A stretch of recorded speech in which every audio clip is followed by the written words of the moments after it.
changes? Thank you so much. Okay, thanks. Okay, I really want this to be free form, so I've got slides and there's information on the slides, but feel free to jump in at any time with any questions. I'll deviate from the slides occasionally because I have some other updated information. So first thing I wanted to do is just, what is a financial conflict of interest? You'd think most people would understand that, but it's amazing how many people don't. So for our purposes here, anything of economic value, including any fiduciary responsibility with an outside entity, and it doesn't matter if that entity is nonprofit or for-profit. And that's true for federal and state conflict of interest disclosures. So what is a conflict of interest? Not the same thing. So in the broadest terms, which is where we have to start in order to step down, is a situation where an investigator's financial interest, not conflict of interest, you've established that there's a financial interest. So it's where that financial interest or any obligations related to that financial interest, and whether they are real or perceived, because we are required to deal with perceived conflicts of interest. Also paid or unpaid. So an unpaid position in a company could still be considered a conflict of interest. And then whether any of these things have the potential to bias a research project. And included in that biasing a research project would be attempts to influence students one way or the other in research directions. We'll come to that later. So then you've got a financial interest, a conflict of interest. So bring them together. What is a financial conflict of interest in research, and for our purposes? So this is where you take the kind of prudent person test. So a financial conflict of interest in research is a situation where a prudent person might perceive that an investigator's financial relationships may bias their work. And again, bias also includes influencing students in any undue way. Any questions about that? Okay. Huh? What does it mean?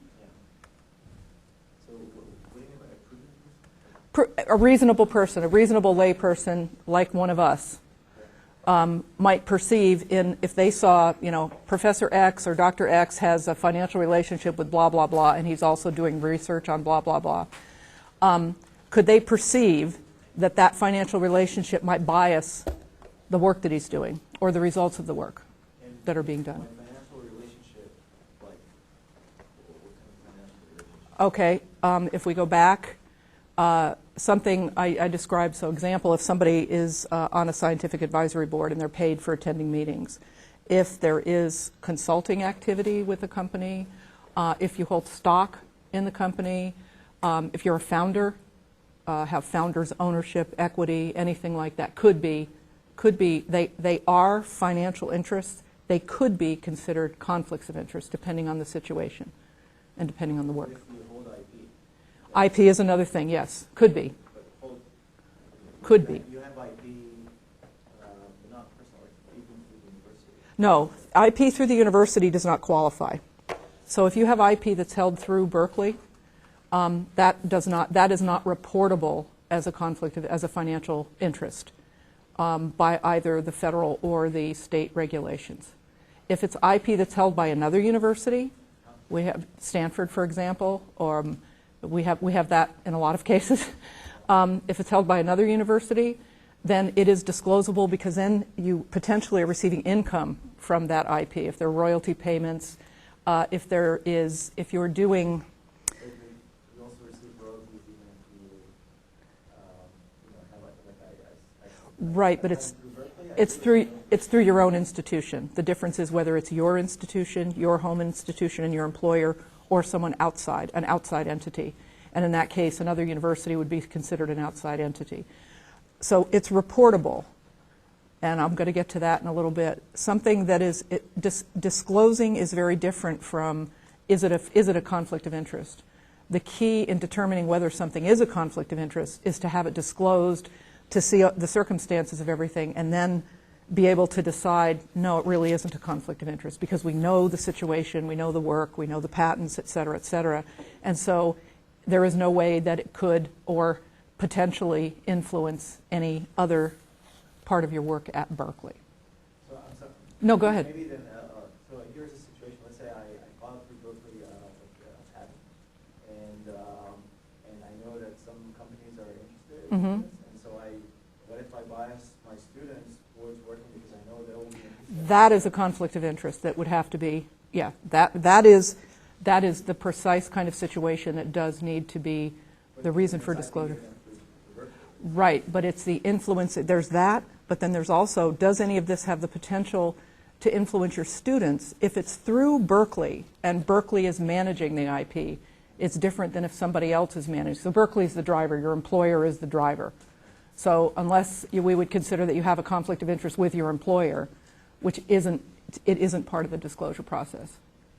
I guess maybe what Nikki's trying to get at is our goal as researchers is to Right. have impact, Right. The way to have impact is to publish papers. Right. The way is to get stuff into the real world. Right, And so right. sometimes a lot of this conflict of interest really gets in the way of doing those kinds of things. Unfortunately, that's true, but we've got state regulation and university policy and federal regulation to deal with. So the key is always to disclose what the interest is, and then the conflict of interest committee's faculty who are in the same boat. And so the goal of that committee is always to see where the bright line is. Can there be a bright line between, say, what you're doing as a consultant for the company and what you're doing with your students in basic research in the lab? And if there's a way to draw a bright line, then there generally isn't a conflict. If the line is not quite so bright, and perhaps disclosing that you have these relationships in publications and presentations at least makes it transparent, that's adequate. It's only for really, really conflicted situations where there's such an interconnectedness between, say, the business plan and the business actions of the company and your consulting agreement with the company and the research you're doing on campus that you can't find ways to reasonably compartmentalize them, that it gets to the point where the committee will say, all right, disclosure in publications and presentations or on slides or posters isn't enough. But if we have an oversight committee for the students, so we at least know the students aren't being unduly influenced to go in one certain way because of your financial interest, or that the work the students are doing isn't designed to increase your financial interest and your financial benefit because you'll get more consulting money or your stock will be worth more because the company has great results, then oversight of students might be needed. I think in all the time I've been doing this, there have been only 2 times when the Conflict of Interest Committee, and this was really the investigator themselves, finally said, you know what, there's no way I'm going to be able to separate this stuff. Only 2 times when disclosure was not approved with some kind of management plan. And often it's a matter of the investigator and people on the Conflict of Interest Committee kind of sitting down and just having sometimes it's a 20-minute discussion, and then it can be articulated. The division can be articulated, and that's sufficient. So it's not to discourage anything from happening, it's to actually encourage it, but figure out a way that it passes the smell test. That if somebody reads it on the front page of the paper, they're not going to say, what the hell? So let me give you an example. Sure. Let's say I hold some IP in medical imaging. Mm-hmm. But this is the research that, not I, through the university, but I think this is the right direction that research should go. So I do direct the students to pursue that. Mm-hmm. I might get financial interest in it, but I also think that this is actually what should be done. Someone from the outside could think, oh no, he's doing this for his own financial, But then, right, it's not the case. So what happens is by having disclosed it to the committee and the committee determining a management plan, which might include supervision of those students by we have an ad hoc oversight committee that meets with the students once a year so they can say, no, I'm happy with the way my research is going. I haven't been, nobody has said to me, no, you can't do this because you have to do that. That is the management plan. And then that's what can be presented to the public is, no, this has been reviewed by an institutional review board, an unbiased institutional review board. We have, unbiased oversight of the students to give an extra layer of protection, and that's usually sufficient. The problems usually come when things are not disclosed. So the media comes to, and it happens, unfortunately, the media comes to us and they say, we know that Professor so-and-so's got, owns this company and blah, blah, blah, blah, blah, whatever. What are you doing about that? Well, if something is disclosed, we can say it's been disclosed appropriately in accordance with university policy, state regulations, federal policies. It's been reviewed, and it's being managed. So that's a reasonable response by the institution. But if it's not disclosed, they can't make a reasonable response. It gets that kind of thing can get tricky sometimes. So I guess your point is basically disclose everything and then let the committee. Yeah, and disclosing, and I'll get to this, disclosing with enough information so the committee can make a fully informed decision. Because with a simple, I'll get to this later, but the forms have been redesigned. The 700U addendum and the federal form have been redesigned and will be rolled out shortly. Part of the reason for that is to reformat the questions so that responses can be sufficiently detailed and the information submitted in a way that allows the committee to make a decision. What we try to avoid in the committee is to, if you get a disclosure that says, describe the relationship, and someone just says, there is none, it's not a description.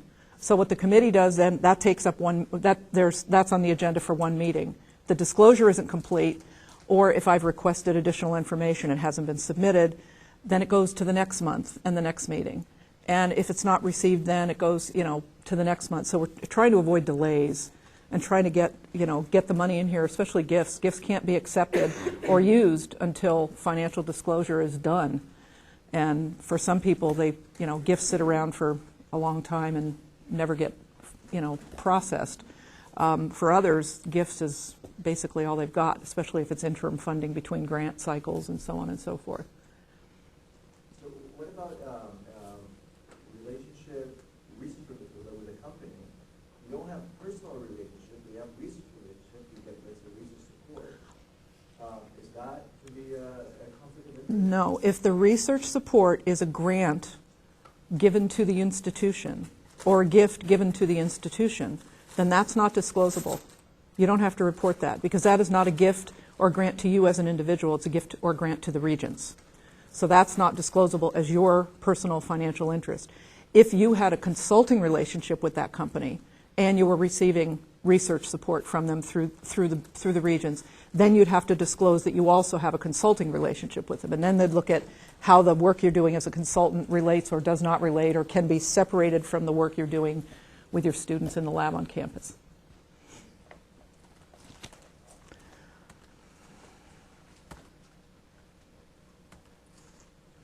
Okay, here's this. Is a financial interest automatically a conflict of interest? And it's no, not necessarily. I say except in two cases that I know of since I've been doing this since 2004. All disclosed, as long as all interests are disclosed, they can be managed. They can be, and our mandate from the federal government is to reduce, manage, or eliminate them so that we can accept research support. And usually management is fairly easy.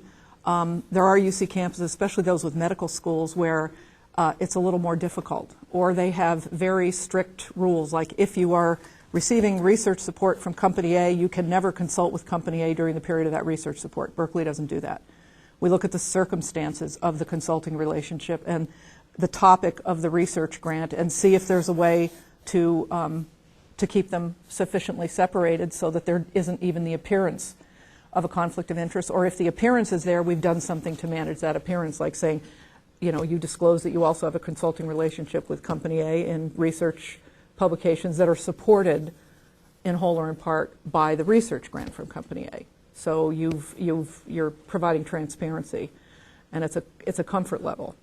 Now, if there is a case where there's a very bright line between what's being done here on campus and what's being done as a consultant, disclosure might not even be required by the committee.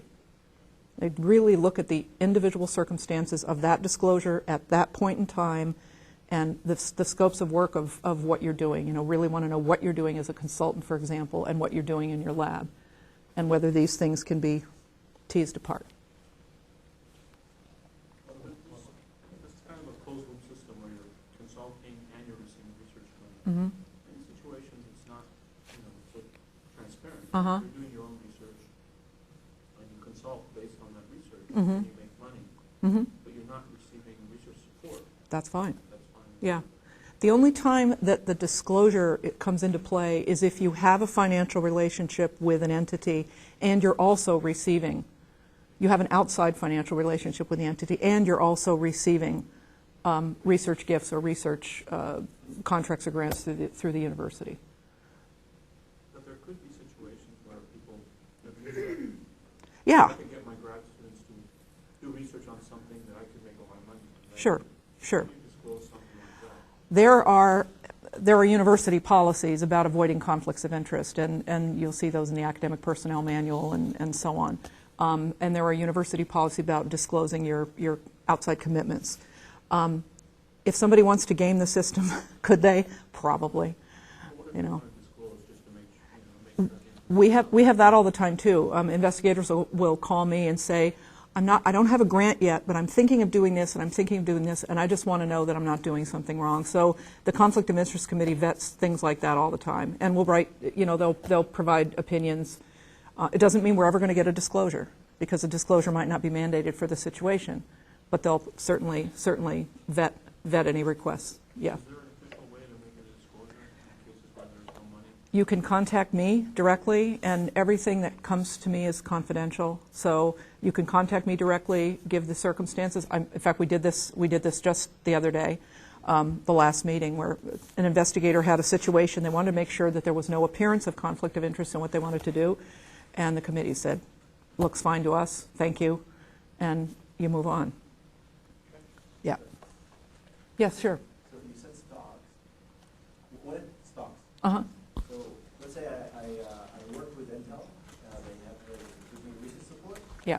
And when I buy like stocks which are index, like the index stock, That usually, it's disclosable. it has, It's disclosable, but that is normally not, especially with a big company like Intel, that is not considered a conflict of interest. you need to disclose that. It's disclosable, yes. If you are also receiving research money from Intel, you do have to disclose whether you hold stock in Intel. Right? But there's a threshold. Okay, there's stocks in Intel, but let's say I hold stocks, let's say like an index fund, Uh-huh. which holds, No, you won't know about that. You won't know about that, right? S&P 500, right?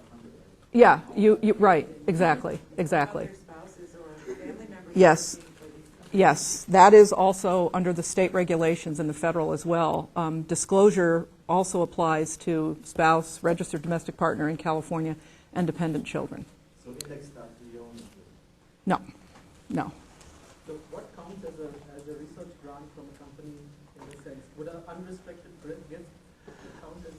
Unrestricted gift is an unrestricted gift. That sometimes gets slightly, there's slight grayness there. So for example, you have an unrestricted gift from, Intel. I hate to use Intel because it's a huge company, and usually the interests there are so diluted that it doesn't really it doesn't become a financial conflict of interest because it's too diluted. But say a smaller company, Dr. Smith's company, Dr. Smith is whoever, and it's not publicly held. It's not got venture capital yet. There are interests there that are disclosable, even though there isn't a lot of finance involved. The perception of conflict is very apparent, and also there's also a perception that if it's a really small company and somebody wants to fund research, that it's going to make that's what's going to give that company its prominence, and therefore to give the owners or the stockholders of the company prominence too. And if there are only a couple of them, it's more apparent and more conflicted than that same kind of relationship with a huge company like Intel. So that's why I say the circumstances of it really, really depend. The other thing that happens with not so much with for-profit companies, but with nonprofit entities, is they use the words gift and grant interchangeably. So that becomes a sponsored projects and university relations issue. Is it a gift or is it a grant? And that's another whole topic. I'm happy to speak on that because I get calls about that all the time. I'm one of the first lines of defense at SPO. What is it?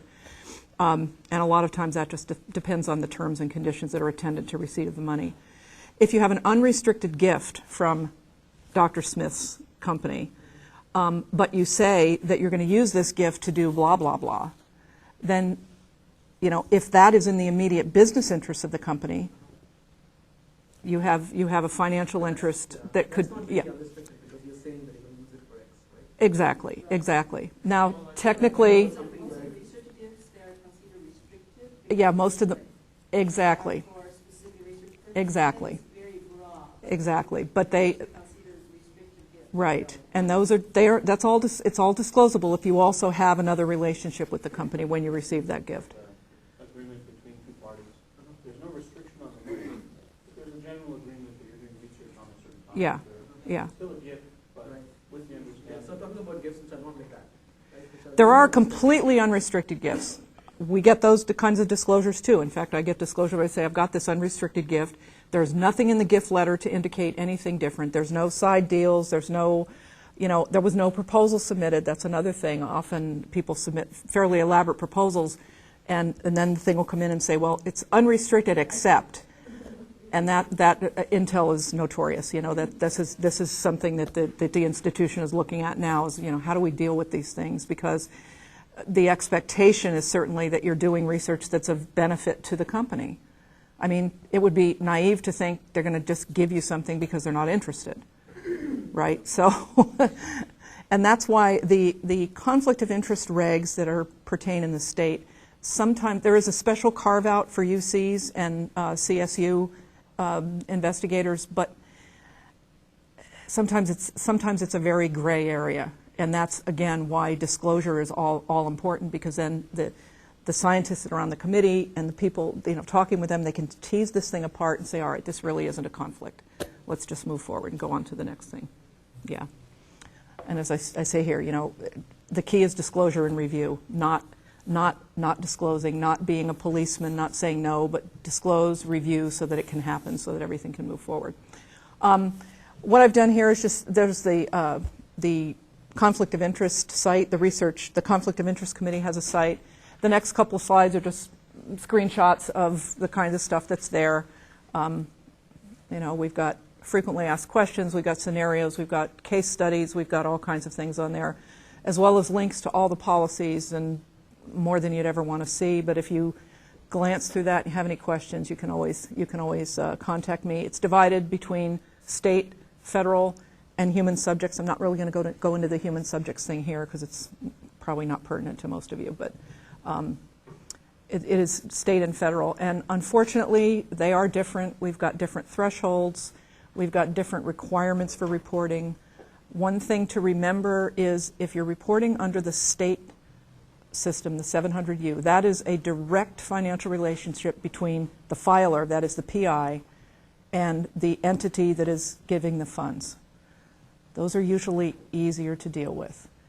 The federal is gray because in the federal arena, it's anybody who meets the definition of investigator who has to report any financial interest that they have, and also you're reporting whether any of the entities with whom you have financial interests could be affected by the research that's being done with federal funds. So it gets very gray. Those tend to be more complicated. Some of those take a very long time to tease apart and review. The key there is that all individuals who meet the definition of investigator have to disclose. And you'll see in our new federal form, each of those individuals will now be signing a disclosure. Instead of having the PI be responsible for asking everybody on their team, do you have a financial interest, and so on, it's just everyone speaking for themselves, which we think is going to be easier on the PIs, and probably easier on all of those other people too. You know, the administrators and all the investigators. We get lots and lots of questions about federal disclosure. Yes. So who's the definition of the federal definition of investigator is any individual on the research team who is responsible for design, conduct, or reporting of a project. And it's that broad. So that is the investigator. It could be, yes, it could be. And NIH has actually told us specifically when they've come around and done targeted site visits, they actually said specifically that if the student is the only one in the lab, when something is being done, yeah, a student would be responsible for design, conduct, and reporting. But the new form is simply, you answer 3 basic questions, I think it's 3. Do you have X, Y, and Z? If the answer is no, you sign the form and move on. If you do have a financial relationship that is pertinent under the federal regs, then you have to answer the other questions in the disclosure form. And it's up to the individual with the interest who can make the best assessment of whether the interest is related, actually. And I'll get, at the very end, I want to tell you, unfortunately, that the Public Health Service is revising their regs, and it's not going to be as easy as that, but I'll just give you an update on what they're doing. The final rule hasn't come out yet, but it's going to come soon. Yeah. So if someone was working previously with a company, Mm-hmm. would that be considered, and then he went to school? No, so it would only be disclosable if you worked previously with a company and then you came to school and you were working on a project that would affect that company specifically, or if that company was a collaborator on the project. Then what you would be disclosing is that if you had this relationship within the last 12 months, I think, if it was 5 years ago, you're not necessarily disclosing it. But if the company is a collaborator, or they're providing something, materials, devices, IP, and they would stand to benefit from the results of the research, that is, it could increase their stock, and if you have a relationship with the company, that's disclosable. Question that's a little bit off. Yeah, no, please, no, So, I work in HR, and Mhm. so we get a lot of graduate students who come in, and some of them already have patents and Mhm. things like that. And some of them often will say they don't want to sign our patent agreement, so then we tell them they can't work. yeah, And then we may discover down the road that they've actually been in the lab, right? hmm And so they're not getting any pay, they haven't filled out any. But they have an appointment. Work, no appointment. No appointment. But they're in there, we know that. So it's inappropriate use of university facilities, perhaps. And there's IP that's potentially been developed. The Office of Technology Licensing is the group that you're going to want to talk The to. thing is, we don't police that, we don't know. Right. We I- just hear about it. Yeah, exactly, And exactly. So is there a sort of a step in there that we? might- There are, you can disclose those things to campus committees and campus offices. I forget the name of the new office, but those kinds of things can be disclosed.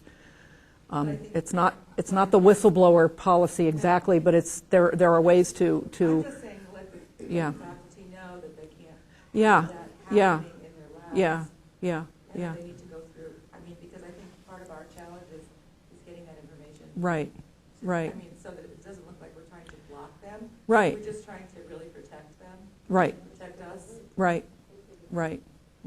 exactly. And that's why, what is your name? You asked about voluntary disclosures. Allie, okay. That's why we have people saying, look, here's the situation. And sometimes you can manage these things, like, suggest visitor agreements. There are special patent acknowledgments for visitors that aren't necessarily identical to the ones that employees sign. There are affiliation things that can be done. I mean, there are ways to manage this stuff so that things can happen without any, ugly information or media exposure or anything coming up. But it's a challenge, and even with the conflict of interest committee, I mean, we really only know about something if it's disclosed, and if something is, there's a requirement to disclose in specific situations. If somebody doesn't disclose and we find out about it, what can happen? You can take away the funding, you can freeze accounts. There are all kinds of things that can be done, but nobody wants to do that. I mean, we don't want to go that route. We don't want to be policemen. We really don't want to be policemen. So if people are open about what's going on, there's usually a way to make it work. And will everybody be completely happy? Will the person who's in there just wanting to be at Berkeley and working in the lab be happy? Probably not. But there's an obligation that comes with using university facilities. I mean, they're taxpayer dollars and so on and so forth. So there are all kinds of other rules and regulations and laws that'll kick in, policies that it would kick in. So I thought I'd just run through what the Conflict of Interest Committee has done in some typical cases. So in case one, an investigator's financial interest is relatively modest. They are on the Scientific Advisory Board and they're paid, you know, their travel to Colorado is reimbursed twice a year to attend an SAB meeting. That's relatively modest. There doesn't appear to be any relationship to that seating on the SAB with a particular research project that's going on in their lab. So in that case, probably nothing would happen. No disclosure in publications or presentations, but the disclosure of the information would allow the committee to determine that there really isn't a financial interest and it's done. I think, like, Yes? does disclosure mean two things? There's a disclosure and then that leads to a disclosure? No, there's a disclosure and that leads to review. So there's the disclosure itself. No, sorry, there wouldn't be disclosure of the financial relationship in any publications or presentations or anything like that. Yeah, you probably, yeah. Unfortunately. It's almost like an acknowledgement. It's an acknowledgement, yeah, it's an acknowledgement. No, it's an acknowledgement by the individual in that case. But the individual acknowledges it to the committee, and then the The committee individual decides whether the university wants to. The individual discloses to the committee. Right. And then the committee decides whether acknowledgement in other venues like a publication or presentation is required by the person who has the financial interest. Oh, okay. Yeah, yeah. Okay, so case number 2, it's the same situation as case 1, whereas they get, you know, travel reimbursement for going to an SAB meeting a couple times a year. But they also have a consulting relationship with the company, or they hold equity in the company. So in that case, it depends on what their consulting is for, what area they're consulting in, and what they're doing on campus, and how you can keep the two fairly separated. In the consulting scenario, if it's completely separate, there may not be a requirement for them to say in publications and presentations that they also have a financial relationship. If it's not as clear, they may ask that they simply put in publication and presentations that they also have an ongoing consulting relationship with the company. Equity, it depends on how much equity, whether it's a huge company like Intel or whether it's a tiny little company that you know, has no venture capital, that would depend. Yeah. Okay, first of all, travel, if it's under $500, isn't disclosable at all. You don't have to report that you've received travel reimbursement that's under $500. If it's $600, it gets reported, but it's just reported on the form. It's reported on the form. You need to report it if you also are receiving research funding from that same company. So your outside activities are only reportable under the 700U in federal process. They're only reportable if you are also either submitting a proposal to that same entity or you're receiving a gift from that same entity. What if the travel was related to this relationship to receive the money? Like you go up there, give a talk, they like what you... And then they give you a gift. And then they give you a gift, or that's disclosable. Yes, it's disclosed, but it's only disclosed once you actually receive the gift or receive the funding.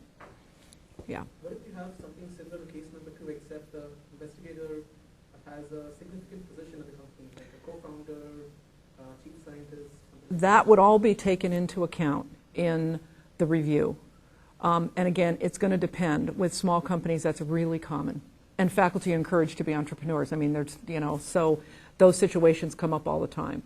So the question is exactly what is your responsibility?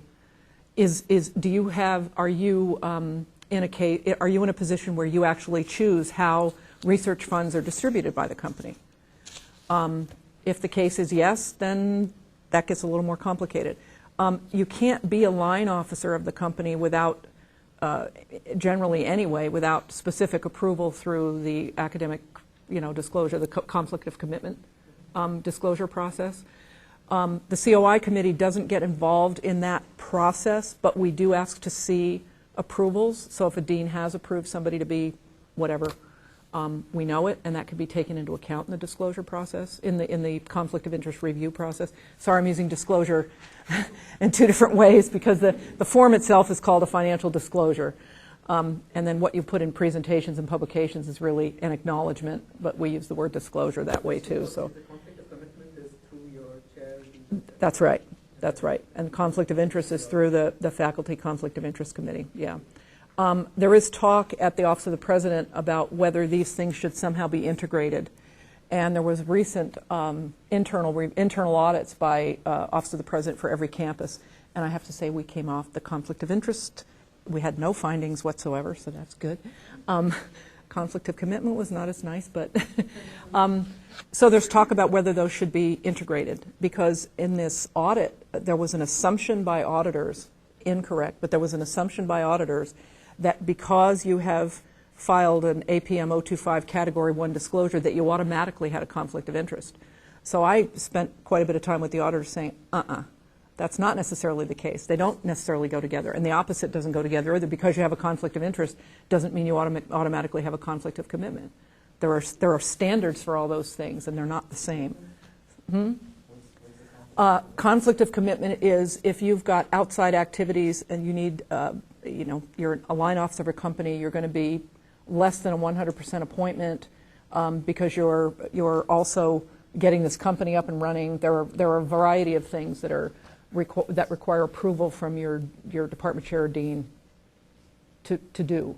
And there's an annual, you're supposed to complete one of those annually, I believe, every faculty member. Yeah, the department's chair. Right. through the dean. Yeah, from the chair through the dean. And it's required annually. Anyway, yes? And also, so in this case, so for example, the one we get the research industry gets from a company, but also do consulting for the company as well.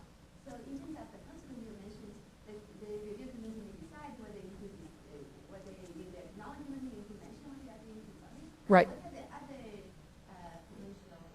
The other potential things are if you have students and your consulting activity and the research activity that you do on campus seem to be very, very mushy related to each other, and you can't kind of separate projects, the committee may decide that your students need an ad hoc oversight group. And that is usually it's somebody from their dissertation committee, somebody from inside the department, and one person from outside the department who would meet with the student annually and just simply see how they're going, make sure they're making progress to a degree, that they don't feel any undue pressure by their advisor or anybody else to do research in a certain area that seems to only be for the reason of benefiting, financial benefit to the investigator, that kind of thing.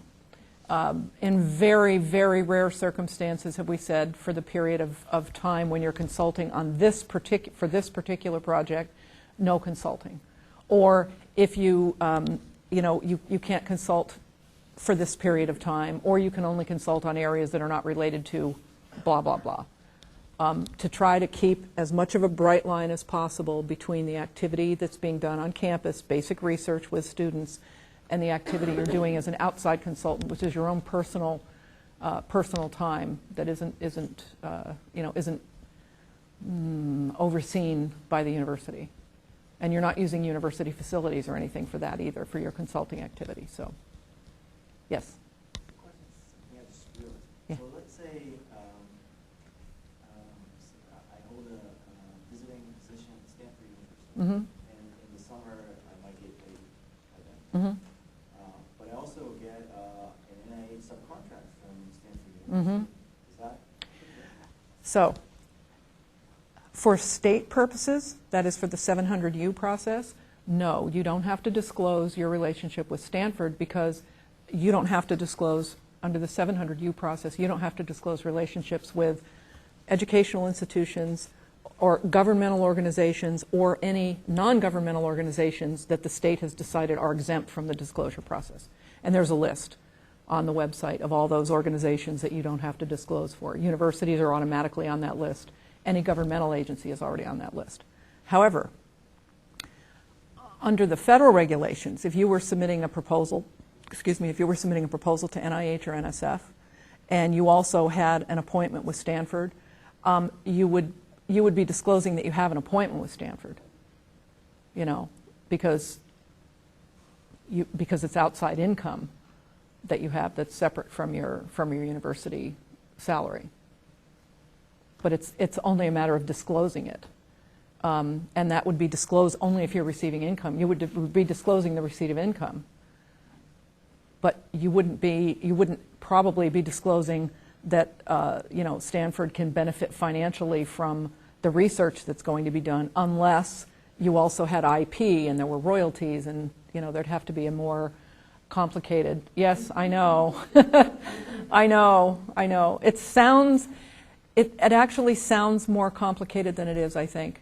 If you look at the questions that are in the disclosure form, and remember that just because you're answering questions doesn't mean that anybody is going to say you can't do this research or question your... But now that you're saying, I don't know. I didn't even think that, because I was a student at Stanford. Yeah. I had some disclosure, I have some patents that. Yeah. But then I do subcontracts with them. Right. I work in the same company as someone. Right. When Right. you disclose that every NIH grant that I submit. If you're submitting an NIH grant from here, review the questions. Sometimes, yes, in some circumstances, because if you have patents and you're receiving royalties on those patents, that's income, and income is disclosable. Income above a certain amount, above certain thresholds, is disclosable. What were the thresholds on? The thresholds are on the form. Currently, the state is $500 and above, and the federal form is, I think it's 10,000 and above, and there's thresholds for equity as well that are, Is that total or for each? aggregated for you, your spouse, dependent children. Total amount. For example, like let's say you receive $499 a year for some, patent royalties. But for another patent, you receive $498. It never reaches $800. It doesn't reach, right, it's per. But It the doesn't, total is fine. yeah, but it doesn't reach, you would be disclosing, things that are related to the topic, to the research topic that you're applying for funding for.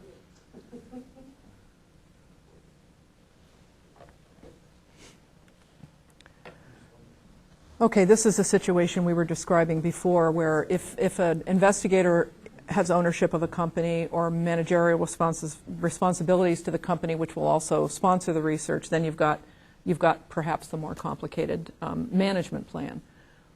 But is it an automatic no? It If isn't. the company is completely unrelated to the research projects of the investigator. Then that would be in the disclosure that the company is completely unrelated. That's the voluntary disclosure I looked at last week was that case. An investigator had a former student who had left and started a company, and now this investigator wants this former student to be a consultant on a project, but it's not consulting related to the company. It's consulting related to his independent knowledge and things he did at the university. So he's not acting as the company representative. He's acting as an independent consultant, and it's for unrelated work. So he just wanted to make sure that didn't raise any eyebrows. Here's the most complicated one, and this is actually one that happened.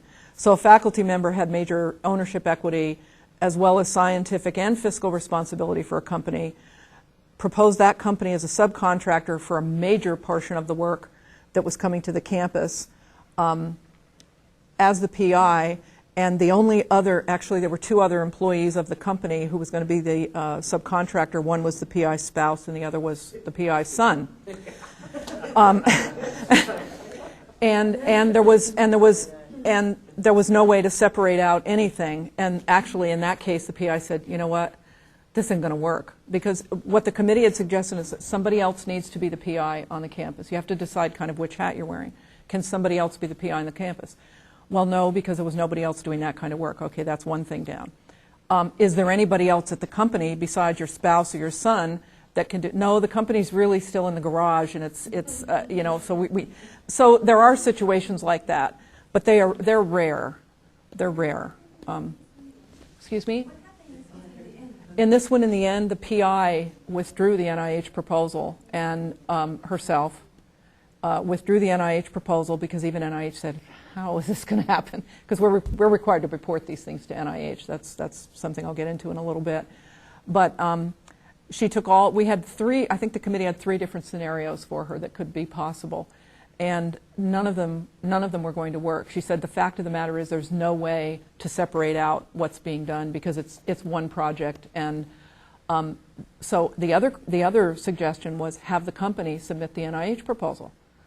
Don't have the university do it. Have the company submit the NIH proposal. And she said no, because the company had no cachet yet, so they didn't think it was worth it to put a proposal together that would have the company directing, because it wouldn't be feasible. The company wasn't kind of sophisticated enough and didn't have as much of a presence, scientific presence. So the PI withdrew the NIH proposal. But even in that case, the committee didn't suggest withdraw the proposal. The committee suggested three ways that you could resolve the situation to reduce the conflict of interest. I know it, isn't it? Okay, so I passed out, or actually Kathy passed out the revised, what the new NIH and 700U addendum forms are going to look like. Some of you weren't here when I first started, but that's in order to get more responsive information from investigators so that the committee doesn't have to go back and delay in conflict of interest review. And these are fillable, they're expandable, they're electronic. You all know that we have a problem with getting original signatures on the state form 700U. I wish it wasn't the case, but the state still this year will not eliminate that requirement. So an original inked signature is needed on the 700U. The 700 addendum is our own form. The federal disclosure is our own form. I don't care if those signatures are original or not. Copies are fine. It's just that one-page state form that has to have an original inked signature.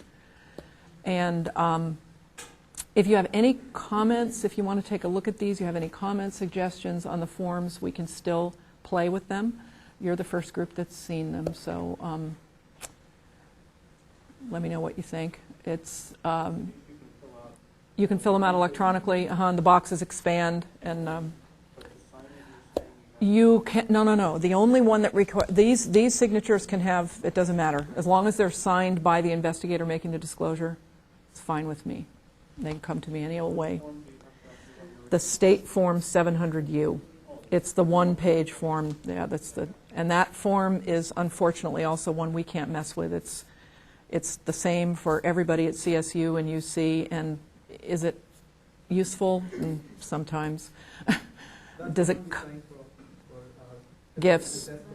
No. The one you signed for your NSF proposals right now is that checklist. The checklist is going away. So the only thing, there'll be one federal disclosure form, and that's it, the one you have in front of you. Is this for gifts then? No. Gifts are the state 700U, PI's Statement of Economic Interest form. Right. So is that what you were talking about earlier, the 700U? The 700U is the document that requires an original ink signature.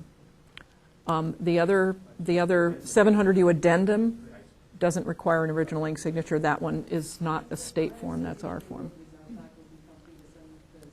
Right. Right. And seems to be familiar to me. So. Yeah. The federal form right now only pertains to NIH, NSF, and some other agencies like funders like UC Discovery, American Cancer Society, American Heart Association. There are a few others who use the federal regulations as their own, so it's required for those.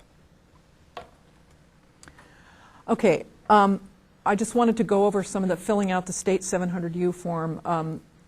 So state law requires that all the questions be answered completely, and these are the common omissions that I see on the forms. Telephone numbers aren't there, mail codes aren't there, email is missing, the academic unit is missing, address and the principal business of the funder is missing. People think, well, everybody knows where Intel is, but it actually has to be on the form, or it's not a legal document as far as the state's concerned. The dates, whether the dates of funding and what kind of funding it is, whether it's new or interim, the dates of travel, whether payment was a gift or income, and you need to look at the requirements there and look at the regulations because of definitions. I have one investigator that I don't fight with, but I have this concept, every time I get a disclosure, yes, travel has come, and he writes in on the disclosure, it's neither income nor a gift. Well, it has to be one or the other under the state definition. So the definition is on the form, on the instructions for the form. It has to be one or the other. It's not considered a binding disclosure if it isn't cited as either one or the other. So, you know, do I hate this form? Oh, yeah.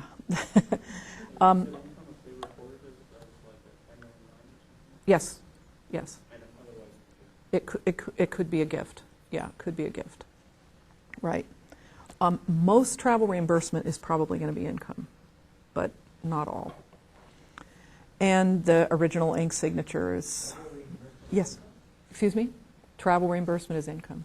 For the state, under the state definition, it is generally income. Well, actually, I think it's, you know, the state talked about the reimbursement request, they do not consider income, but I think you're referring to the funding company, the entity, external company.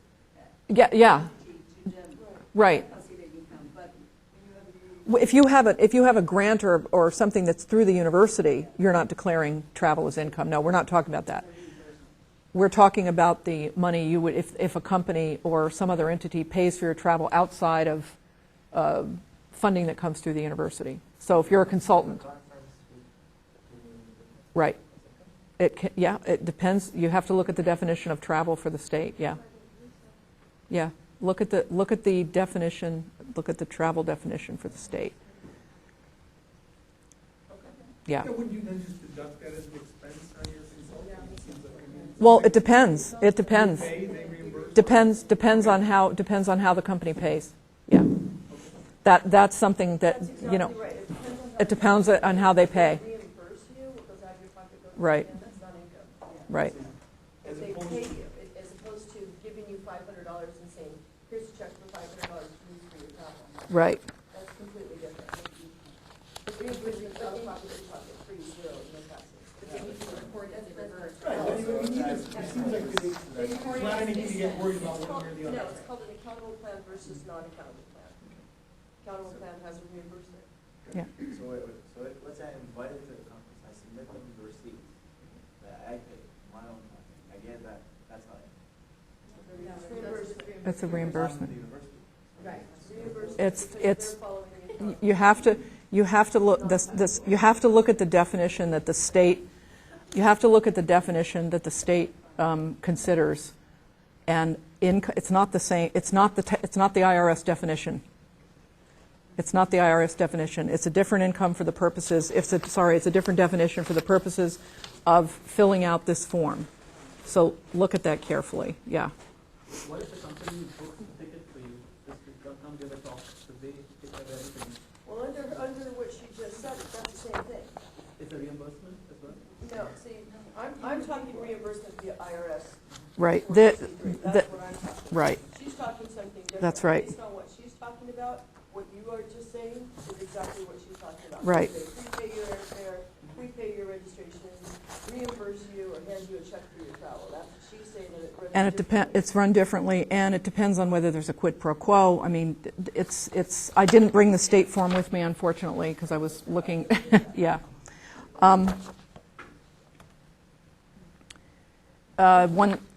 I know we're running out of time here. Yeah. Can you give us contact information for you? Yes, absolutely. Absolutely. You want it? It's 642-8110, 110, and it's J Baldwin, BALD, at berkeley.edu. We'll post her presentation slides and also it's being digitally recorded. Right. We don't post on our internet. And please do contact me. I have a couple of other updates. This is basically for administrators that I just want to go over with you. But this is important for investigators to know. There seems to be a real confusion or people unclear on when funding is new and when funding is interim and when you have to disclose. Each time funding is received, each time, even if it's the second year on a multi-year project, each time funding is received, whether it's a renewal, a supplement, or a continuation, a financial disclosure is required under the 700 U's, okay? It's considered new when it's submitted with the initial proposal, or when a proposal is submitted to extend the same project, so that's a quote-unquote renewal. It's considered interim when the disclosure is submitted after the initial award. It's covering the same time between the initial disclosure and the date of the additional funding. And an interim disclosure must be filed within 30 days of renewal of funding, whether that's a renewal of a gift or a proposal. And it has to include reportable interests that exist during that period that I just described previously. And a no-cost extension does not represent funding, so disclosure is not required. I have a lot of people saying, well, I'm getting a no-cost extension, so here's my disclosure. Or, well, this is a 5-year project, and I already disclosed the first year, so I don't need to disclose in years 2, 3, 4, and 5. And that's just simply not the case. It just depends on whether it's considered new for the 700U purposes or interim. But disclosure is still required. There's some I can pass on other information to you about if faculty members want to get honorarium and not, have honorariums instead of taking the honorarium, they want it given to the university. There are rules about that in the contract and grant manual. If you have any specific interest in that, let me know, and I can tell you what that's all about. You want to? Okay. Briefly? Okay. So this is, are you all familiar with the contract and grant manual from OP? All right. So it's section 4A3.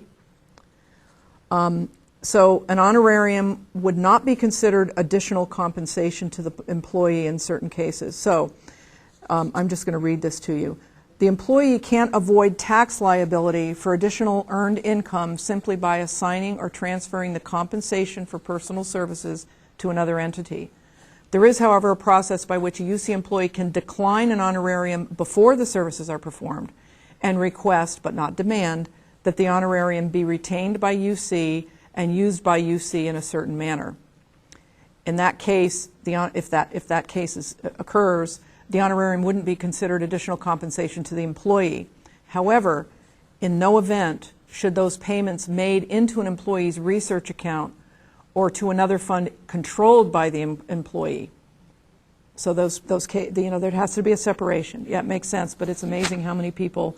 I have probably on my desk now about 14 disclosures from individuals who said they want to make self-gifts to the university and to themselves.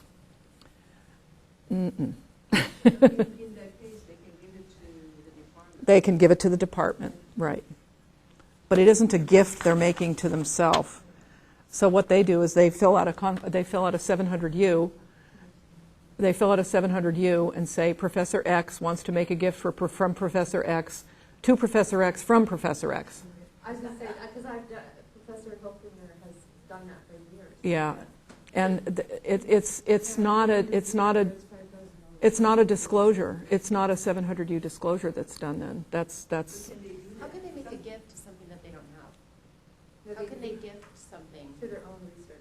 They're making a gift to their own research, or try and make a gift to their own research. I've seen some, okay, write themselves a check, says I want to, this patient write a check, says I want to give this to myself, so for my research. Yeah. That's okay too, right? But there has to be in some campuses, and I don't know what's done here in departments.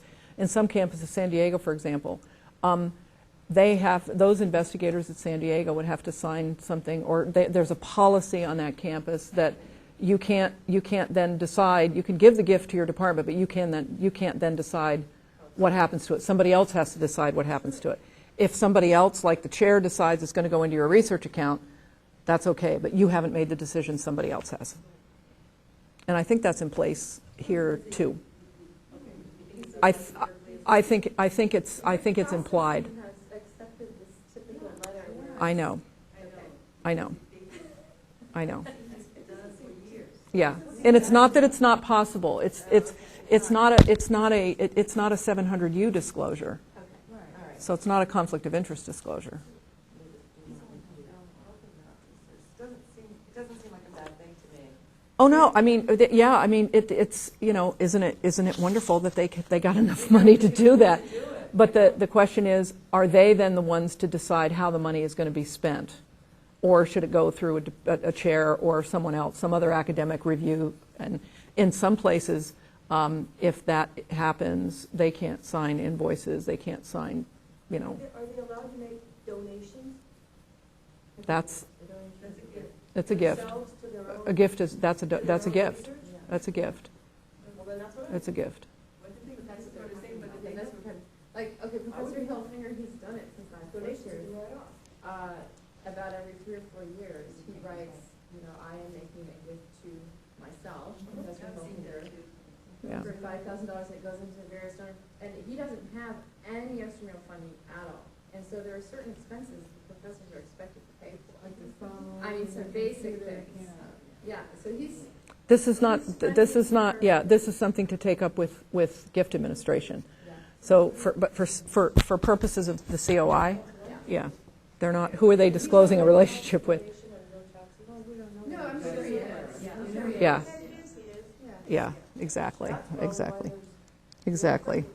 Are there any, I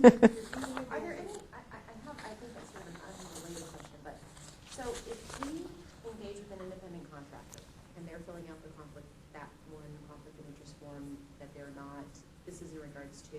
Purchasing? This is in regards to their relationship with the university, so we're.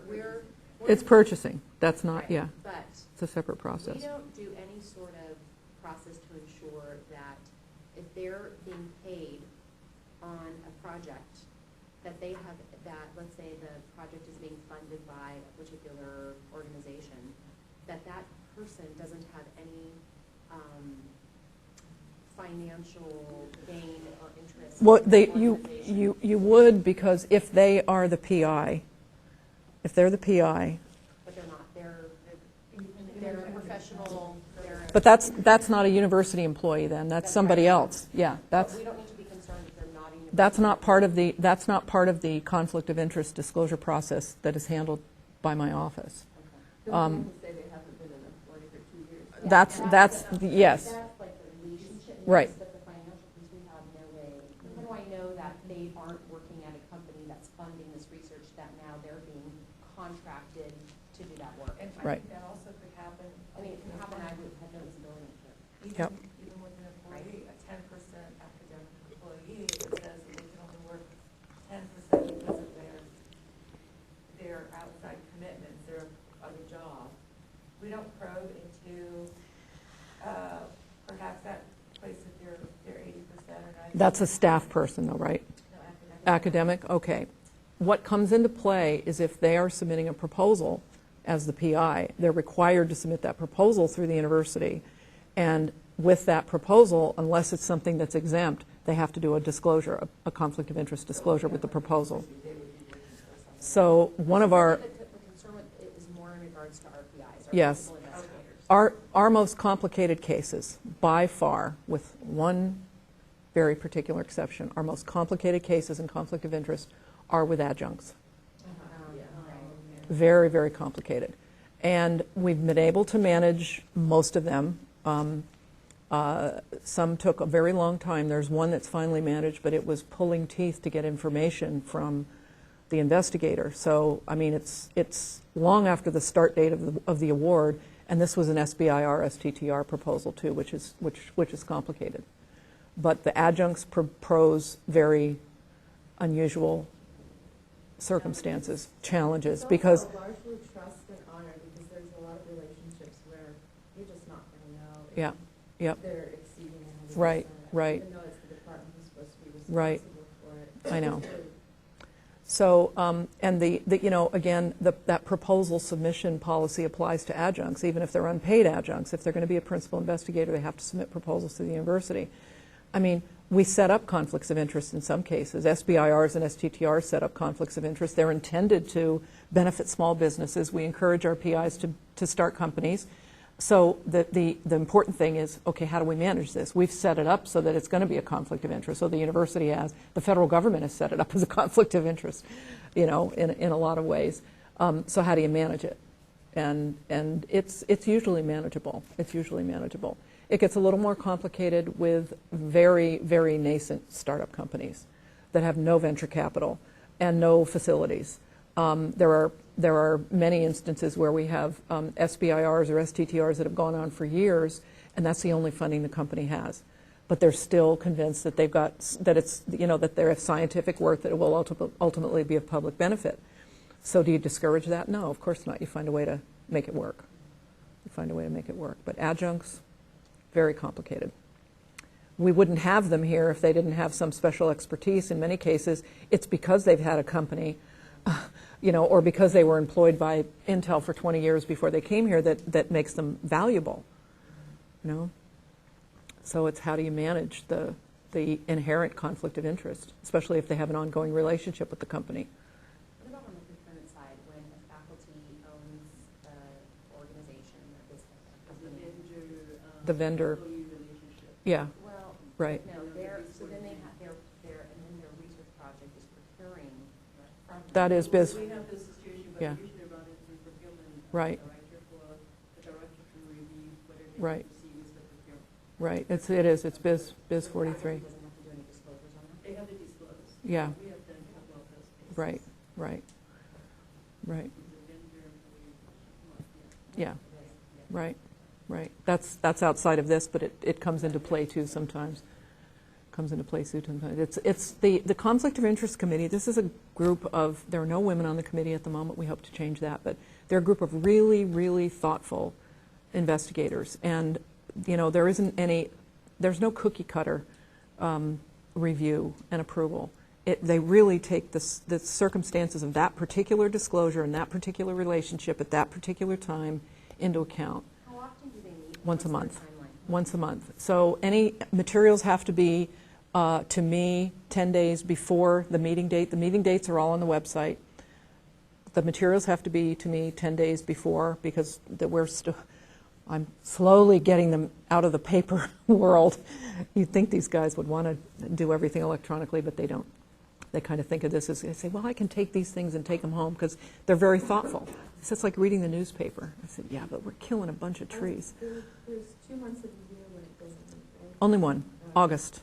August. So Jill, when they don't provide information to your community, so you incomplete, so you really couldn't make a decision goes down to the next month. Right. There's some communication to the faculty. Oh, yeah. province, Oh, yeah. that's gonna be- As soon as we try to, the disclosures are logged in immediately, or within a couple days.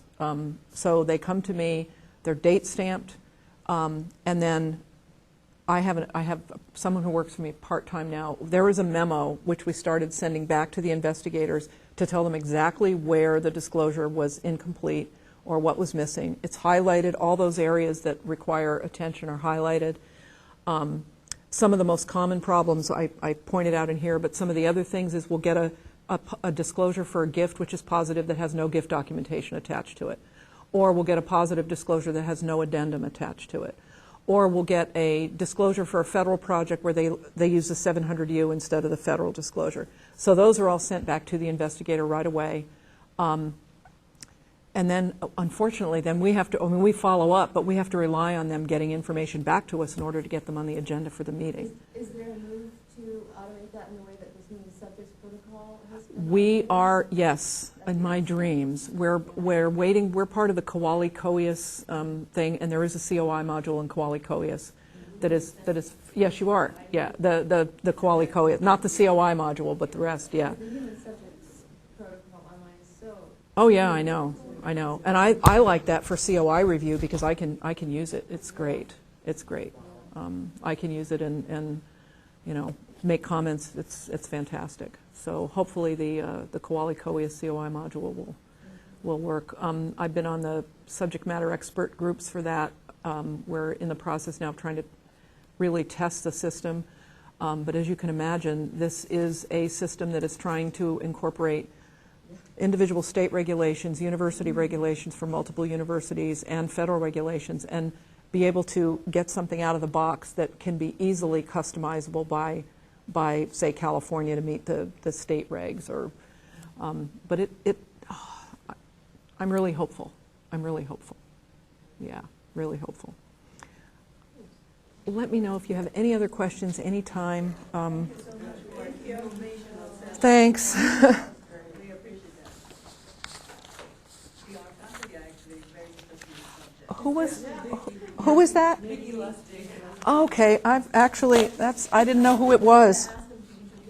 Yeah, and who were Ally is faculty as well? That was Nick Najat. And what about behind him? I don't know who he was. I think there's, he's been here a couple of times. Which one? The Indian guy that went back. In the corner? I think it was your last time too. I don't remember seeing I him. don't remember. I was trying to see if I could recognize his voice. It's not like the other gentleman. He sounds like Sasha, Sasha? No, might no, be he Sasha. sounds, oh, Sasha. that was Sasha? Maybe. Because he actually confirmed that,